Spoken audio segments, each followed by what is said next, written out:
안녕하세요, 루트나인입니다. 2019년 기해년이 밝았습니다. 구독자 여러분 새해 복 많이 받으시고 황금보다 더 빛나는 한 해가 되시길 진심으로 기원합니다. 2019년 올해 최고의 화두 중 하나는 중국의 개혁개방 40주년을 맞으면서 정점을 이루고 있는 미중 양국 간의 무역전쟁의 방향이 아닐까 합니다. 여러분들께서는 중국이라는 단어를 마주하셨을 때 어떤 이미지가 먼저 떠오르십니까? 불법 모조품, 불량제품, 지적재산권 침해, 무단복지 카피, 공해, 황사, 싸구려 제품, 불결, 사기, 해킹. 혹시 이런 이미지가 먼저 떠오르시나요? 이 영상을 보신 후에는 어떤 이미지를 갖게 되실지 무척 궁금합니다. 오늘 이야기는 격동의 중국 현대사와 DJI 그리고 최근 출시한 DJI 오스모 포켓에 대해서 한번 살펴보도록 하겠습니다.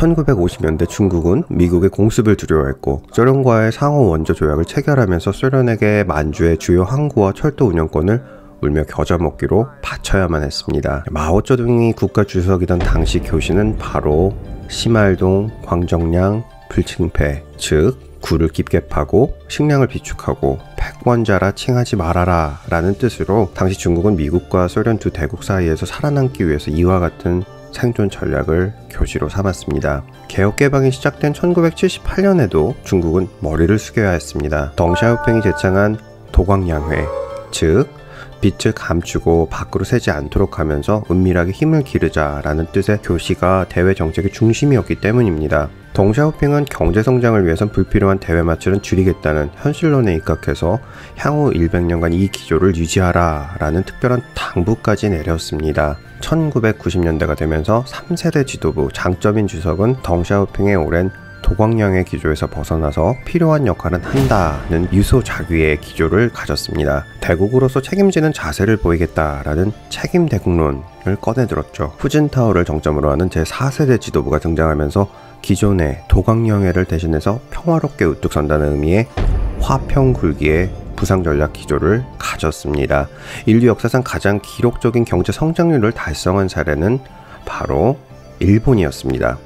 1940년대 후반부터 1970년대 후반까지 30여 년 동안 연평균 10%씩 성장했었죠. 그런데 후진타오가 집권했던 10년 동안 중국은 집권 초기 2004년 GDP가 1조 6천억 달러에서 집권 말인 2012년 8조 5천억 달러로 기하급수적으로 불어나면서 30년 일본의 노력을 10년 만에 아주 가볍게 누르며 당당하게 G2로 성장하게 됩니다. 그리고 인류 역사상 가장 거대한 규모의 경제 성장이라는 타이틀을 일본에게서 뺏어오게 되었습니다. 2013년 5세대 지도부인 시진핑 국가주석과 함께 등장한 키워드는 바로 주동자귀, 제 할 일을 주도적으로 한다는 뜻으로 1대1로를 통해 중국을 중심으로 한 60여 개의 주변국과 경제권을 구축해서 중화제국 시절의 패권 국가를 회복하겠다는 야심찬 뜻의 중국몽이라는 이상향을 드러내며 오늘 우리는 세계 패권 1위 국가인 미국과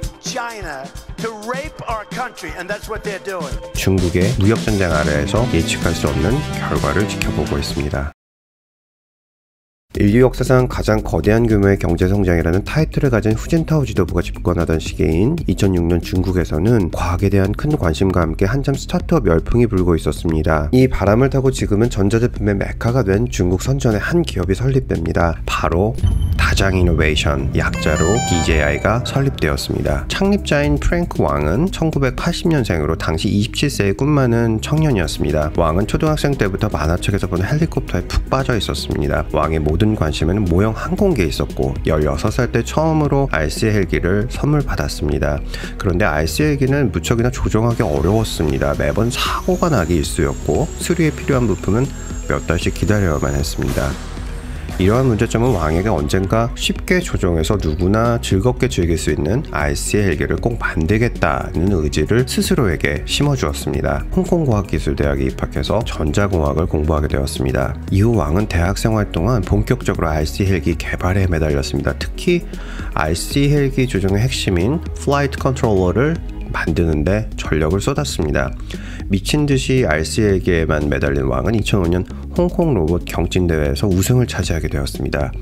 이후 자신감을 얻은 왕은 이듬해 친구 2명과 함께 학교 기숙사에 DJI를 창립했고, 이후 세계 전자산업의 메카인 선전으로 자리를 잡아서 경진대회 우승 상금과 학교에서 받은 장학금으로 아파트 하나를 임대해서 침대 3개와 책상 3개를 구입하고 시작한 사무실이 바로 DJI 신화의 시작이었습니다. DJI는 회사 초창기에는 대학의 연구소 같은 곳에 사용되는 드론에 들어가는 부품을 만들어 판매를 했습니다. 하지만 시장 자체가 워낙 작은 데다가 드론 시장 자체가 미미하던 당시에는 작은 회사의 핵심 기술력은 크게 주목받지 못했습니다. 그러던 어느 날 왕은 2011년 인디애나주 먼시에서 열린 트레이더쇼에서 콜린 퀸을 만나게 됩니다. 콜린은 미국에서 항공 촬영 업체를 운영하고 있었는데, 콜린의 가장 큰 고민은 흔들림 없이 안정적인 항공 촬영을 할 수 있는 방법을 찾지 못하고 있었습니다. 콜린은 2010년 처음 런칭된 DJI의 ACE-1 컨트롤러 기술이 자신이 찾고 있는 기술에 정확하게 부합하는 최고의 솔루션임을 알아차리게 됩니다. ACE-1은 당시 미국과 독일의 경쟁 제품과 비교했을 때 가격 면에서는 50% 정도 더 저렴하고 성능 면에서도 오히려 뛰어난 부분이 더 많았습니다. DJI의 시제품들과 기술력을 확인한 콜린은 왕에게 DJI 북미 지사 설립을 제안하고 자기가 스스로 북미 지사의 수장으로 등극해버립니다. 2012년 7월 얼떨결에 북미 지사가 설립되었지만, 이를 통해서 DJI는 이때부터 전 세계 드론 시장의 역사를 새롭게 쓰기 시작하는 계기가 되었습니다. 회사 설립 후 2011년까지 RC 헬리콥터 플라이트 컨트롤러만을 판매하던 회사에서 2011년에 출시한 멀티로터 플라이트 컨트롤러는 북미 지사 설립의 계기와 함께 드론 시장 대중화에 신호탄을 터뜨렸습니다. 2012년 프레임 휠 스프레딩 윙을 출시하며 본격적으로 완성 드론 시장의 가능성을 열기 시작합니다. 그리고 설정이 완료된 플라이트 컨트롤러, 이를 통제하는 완벽한 소프트웨어, 그리고 전용 컨트롤러까지 완비하면서 2013년 1월 최초의 완제품 드론을 세상에 내놓습니다. The Future of Possible 이라는 캐치프레이즈와 함께 세상에 나온 DJI의 첫 플래그십 완성 드론, 그 이름이 바로 팬텀 1이었습니다. 팬텀이 나오기 전까지 당시 드론 시장은 시장이라는 말이 무색할 정도로 일부 매니아층에서 유저들만 즐기는 수준이었습니다. 하지만 팬텀이 나오기 전까지 엄청난 수의 unmet needs, 즉 잠재 수요 고객이 이렇게 많다는 것은 그 누구도 상상하지 못했던 수준이었습니다. 이 잠자고 있던 잠재 수요가 팬텀의 등장과 함께 폭발했습니다. 2011년 420만 달러였던 매출액은 2013년 1억 3천만 달러로 약 30배 이상 급증했습니다. 2014년 5억 달러, 2015년 10억 달러, 2016년 14.7억 달러, 2017년 28억 달러로 매출은 끊임없이 성장하고 전 세계 드론 시장의 70%를 장악하게 되었습니다.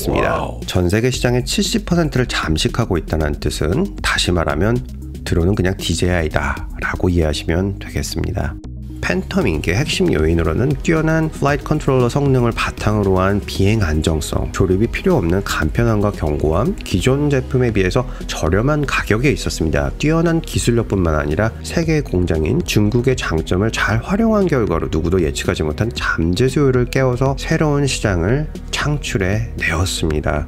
이때 소비자들에게는 드론은 DJI, 액션캠은 고프로라는 인식이 정확하게 있었습니다. 팬텀의 사용이 권장되었던 액션캠이 바로 고프로였기 때문입니다. 그리고 팬텀 1 출시 9개월 만인 10월에는 팬텀 2 비전을 출시하였습니다. 이 팬텀 2 비전 명칭은 상당한 무게가 있었습니다. 팬텀에 이제는 자체 카메라를 달아서 기존의 고프로에 주었던 카메라 영역을 외주화하지 않고 DJI 자체 카메라를 달았기 때문입니다. 말 그대로 드론에는 눈이 생겼고, 이는 곧 DJI의 미래를 예측할 수 있는 DJI의 비전이었기 때문입니다. 실제로 고프로 액션캠에 비해서 팬텀2 비전캠의 성능은 떨어지지 않았습니다.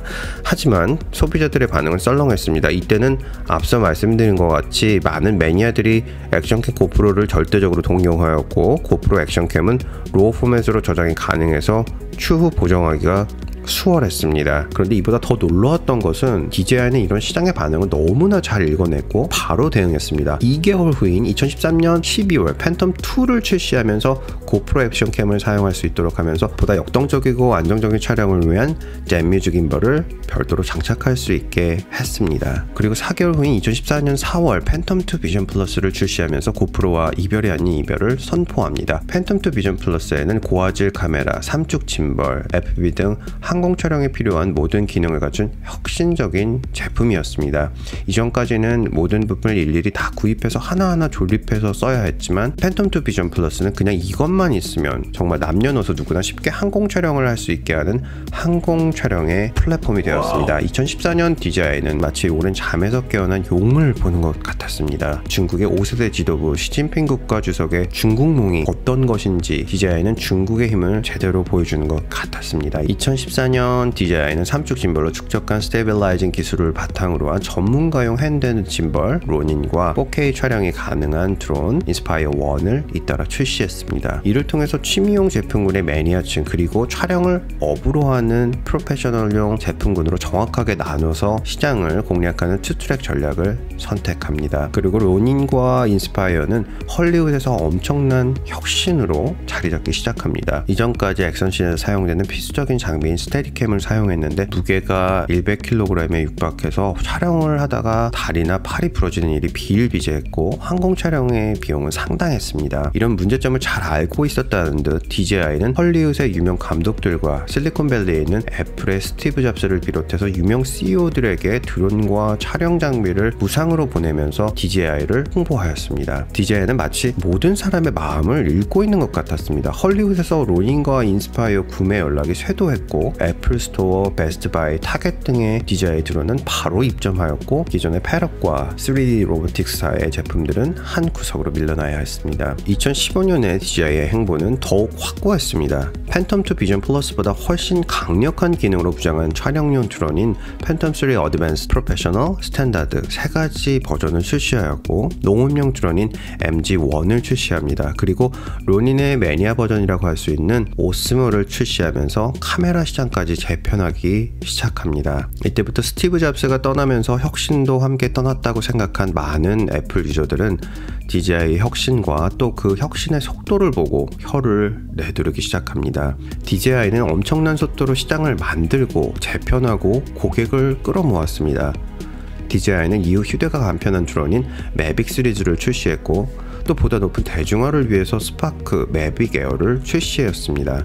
2016년, 17년 팬텀4는 6가지 버전으로 출시되면서 그 성능은 극에 달하는 수준이 되었습니다. 2017년에는 보다 높은 카메라 성능을 위해서 인류 최초의 달 착륙 미션에 사용되었던 것으로 유명한 스웨덴의 명품 카메라 제조업체 하셀블러드사를 인수하게 되었습니다. 이는 모든 카메라 업계 담당자들과 카메라 매니아들의 턱을 떨어지게 만들었습니다. 이 인수를 통해서 DJI는 세계적으로 명실상부한 카메라, 촬영, 영상 솔루션 기업으로 확실하게 자리매김하게 되었습니다. 이런 DJI의 성공의 핵심의 비결은 무엇이었을까요? 첫째는 도광양해입니다. 도광양해 전략을 쉽게 설명드리면요.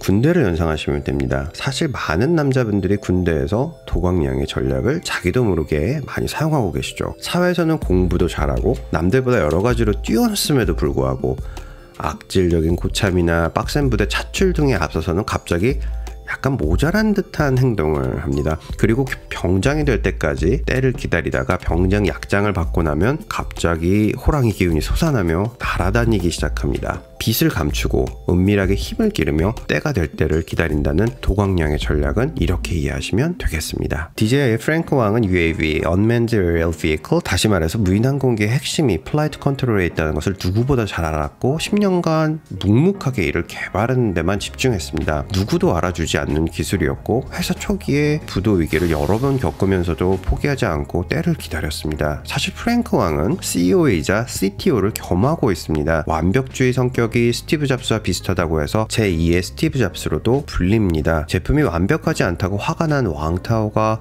팬텀3 발표장에 나타나지 않은 이유라는 업계에서 참으로 유명했습니다. 두 번째는 기술력과 R&D 그리고 생산과 판매 방식입니다. DJI는 수장이 CTO를 겸하고 있기 때문에 기술력은 DJI의 핵심이라고 말할 수 있습니다. 매출의 30%를 R&D 비용으로 재투자하는 것은 DJI의 제일 원칙입니다. 매출의 증대와 함께 직원도 증원했습니다. 2011년 90명의 직원은 2012년 330명, 2013년 1240명, 2014년 2800명, 2015년 3300명에서 2018년 7,000명에 가까운 직원이 있는 것으로 알려지고 있는데, 더 놀라운 것은 이 중 50% 이상의 직원이 바로 연구개발 인력이라는 것입니다. DJI는 프랭크 왕의 모교인 홍콩대와 함께 산학협력을 유지하는 것은 물론이고, DJI의 설립의 종잣돈이 되었던 로봇 마스터스의 대회를 매년 직접 운영합니다. 그리고 자신이 어릴 때와 같이 많은 아이들에게 꿈을 심어주고자 견학 및 교육 프로그램을 운영해서 중국을 비롯해서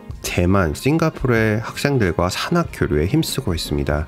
2015년 말에는 실리콘밸리 팔로알토의 R&D 센터를 설립했습니다. 미국의 비디오 스트리밍, 압축 저장 기술, 핵심 소프트웨어 기술, 컴퓨팅 시뮬레이션 기술을 비롯해서 다양한 핵심 엔지니어링 기술을 개발해서 바로 적용하기 위해서였죠. DJI의 미국 핵심 특허를 살펴보아도 정말 대단함이 느껴집니다. 2012년까지 2개에 불과했던 특허는 2013년 9개에서 2014년 50개, 2015년 79개, 2016년 135개, 2017년 176개가 미국 특허청 등록이 완료되었습니다. 종류별로 살펴보면 Graphical Projection, Technical Drawing, Roadsters, Image Processing, Gyroscope 등 이미지 관련된 기술에 중점이 되어 있는데, 심지어는 메디컬 이미징에 관련된 특허도 보유하고 있습니다. 이 특허들로만 놓고 봤을 때는 DJI는 UAV 제조 업체라기보다는 영상 솔루션 토털 기업이라는 것을 바로 알아차릴 수 있었습니다. DJI의 R&D가 더욱 놀라운 것은 execution, 바로 그 기술력을 적용하는 데 있습니다. 기술 개발을 완료해서 최대 6개월 이내로 제품에 적용해서 바로 출시할 수 있는 기업이 세계에서 얼마나 될까요? 이는 드문 것이 아니라 아마도 DJI가 세계에서 유일할 겁니다. 바로 매빅2가 그랬습니다. 하셀블러드사를 인수하고 강화된 사물 추적 기술이 완성되자마자 바로 매빅2 프로를 출시하게 되었죠. DJI가 선전에 위치한 것도 많은 혜택이 있었습니다. 선전시 자체에서 UAV를 핵심 동력 산업으로 육성하기 위해서 다양한 정책을 지원을 했고, 이를 통해서 많은 기업들이 생겨남에 따라서 경쟁도 생겼지만 무엇보다 다양한 부품과 기술력 그리고 전문 인력을 쉽게 찾을 수 있었습니다. 또한 DJI의 자체 공장을 보유함으로써 저렴하지만 보다 완성도 있는 제품을 생산할 수 있었습니다. DJI의 제품의 유통 경로로는 다른 많은 기업들과 같이 초기에는 벤더사 유통망을 많이 활용했습니다.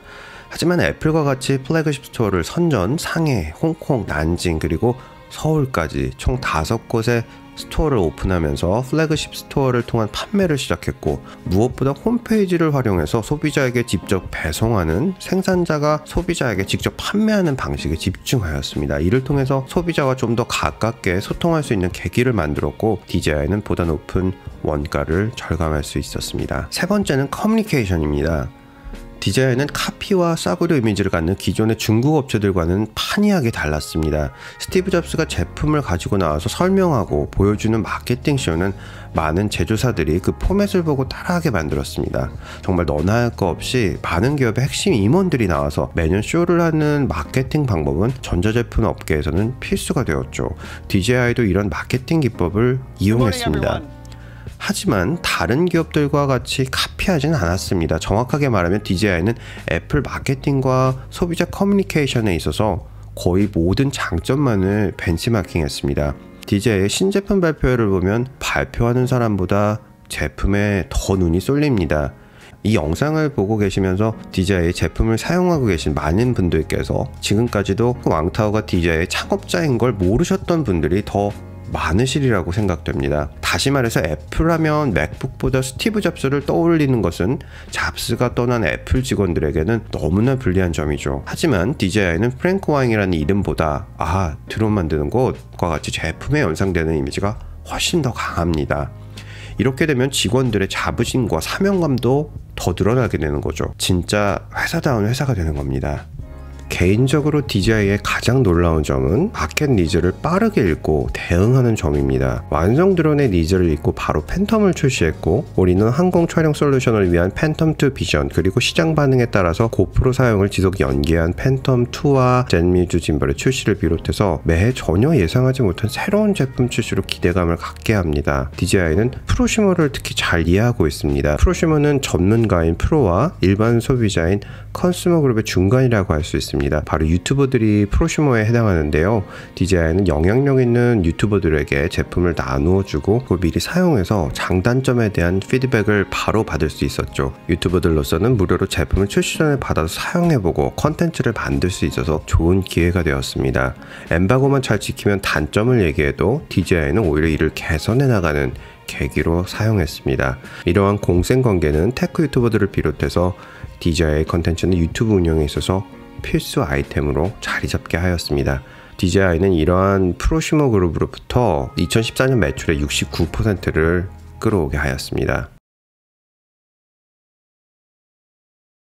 우연히 접한 DJI의 오스모 모바일의 성능은 정말 대단했습니다. 오랜 경험으로 축적한 스테빌라이징 핵심 기술력을 바탕으로 한 오스모 모바일은 핸드폰 카메라 촬영의 새로운 지표를 열어주었습니다. 아이폰과 오스모 모바일 그리고 모멘 렌즈의 조합은 저에게 개인적으로 최고의 조합이었습니다. 휴대하기 편하고 높은 퀄리티를 보장받을 수 있어서 여행용 카메라 패키징에서 필수가 되었죠. 저는 촬영 카메라로 캐논 5D 마크 4와 로닌 S, 슈어 외장 마이크, 아이폰과 모멘 렌즈, 오스모 모바일 2, 고프로와 고프로 짐벌 이렇게 사용하고 있습니다. 그런데 DJI에서 지난 가을 휴대성을 극대로 높인 오스모 포켓을 출시했습니다.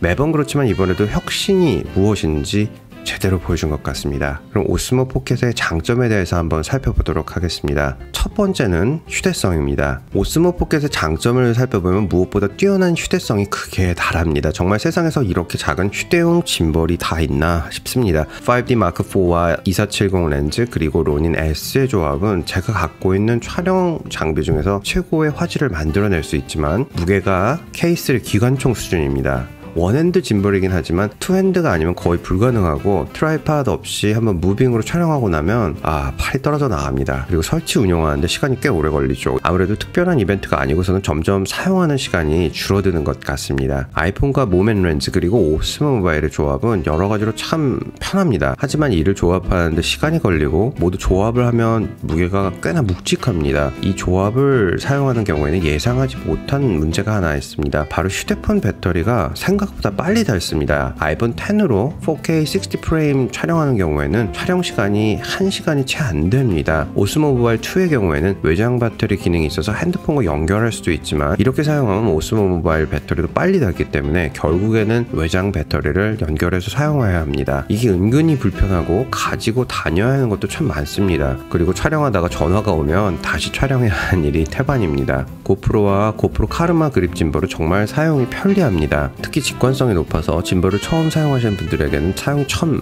편리합니다. 다만 가격이 정말 말이 안 됩니다. $299로 고프로와 함께 구매하면 80만원에 가까운 비용을 지출해야 합니다. 게다가 초창기에는 여러가지 문제가 많이 있었고 지금은 카르마 사업을 접어서 재고만 판매하고 있는데도 불구하고 여전히 $299에 판매를 하고 있습니다. 물론 고프로 7의 출시로 짐벌이 필요 없어진 것이 사실이지만 맨손으로 자연스럽게 패닝샷이나 틸팅샷을 찍는 것은 무척 어렵습니다. 오스모 포켓은 이런 점들을 살펴봤을 때 휴대용 짐벌에 있어서 정말 최고점을 주고 싶습니다. 휴대가 간편해서 여행에서는 필수품이 될 것 같습니다. 두 번째는 색감, 화질, 높은 저조도 촬영 능력입니다. 하셀블러드 기술력을 받아서 그런지 색감과 화질이 기대했던 것 이상으로 좋은 것 같습니다. 저는 개인적으로 캐논 카메라의 색감을 가장 좋아하는 편인데요. 오스모 포켓의 색감도 감성을 올리기에 참 좋은 것 같습니다. 화질에 있어서도 사진과 영상 촬영 모두 아이폰 10을 능가합니다. 게다가 야간이나 어두운 곳의 저조도 촬영에서도 꽤나 높은 성능을 자랑합니다. 저조도 촬영에 있어서는 DSLR 수준은 아니지만 고프로 7과 아이폰보다 확실히 위에 있다고 느껴집니다. 세 번째는 높은 확장성입니다. 오스모 포켓은 오스모의 DNA를 그대로 물려받았기에 핸드폰과 조합을 했을 때 더 많은 기능을 사용할 수 있습니다. 핸드폰과 연결하면 전용 앱인 미모 앱이 자동으로 실행됩니다.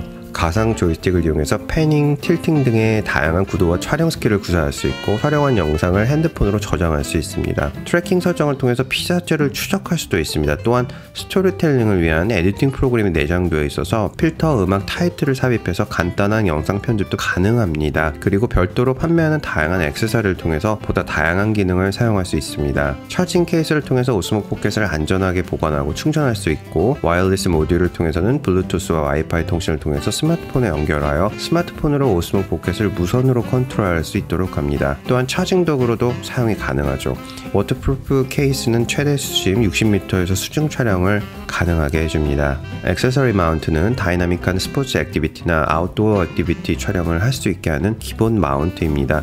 고프로에 맞추어서 다양한 액세서리를 활용할 수 있도록 일명 고프로 썸 스크류 사이즈에 맞춰져 있어서 기존 고프로 유저분들께서는 새롭게 추가 마운트를 구입하실 필요가 없습니다. 컨트롤러 휠을 통해서 보다 정밀한 패닝과 틸팅 샷을 가능하게 합니다. 네 번째는 기본 기능입니다. 영상 촬영의 경우에는 4K 24, 25, 30, 48, 50, 60 프레임 촬영이 가능합니다. 기존의 타임랩스나 타임오프 기능뿐만 아니라 짐벌이 아니면 불가능한 모션랩스 기능을 제공해서 보다 역동적인 시간 흐름을 표현할 수 있게 합니다.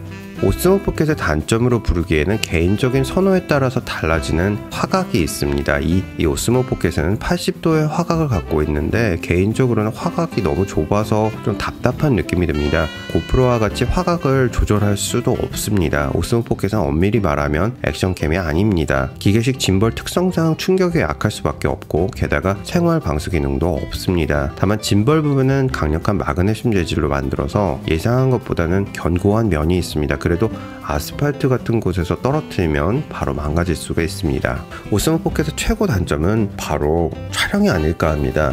짐벌이라는 것 자체가 경험이 풍부하지 않은 초보자들은 처음 사용하는데 불편한 점들이 많으실 것으로 예상합니다. FPV, 틸팅 락 모드, 팔로우 모드 같은 게 짐벌 경험이 많아도 또 조이스틱을 운영을 해도 쉽지 않은 데다가 작은 화면으로 틸팅 조절을 해서 사용하는 게 생각보다 쉽지가 않습니다.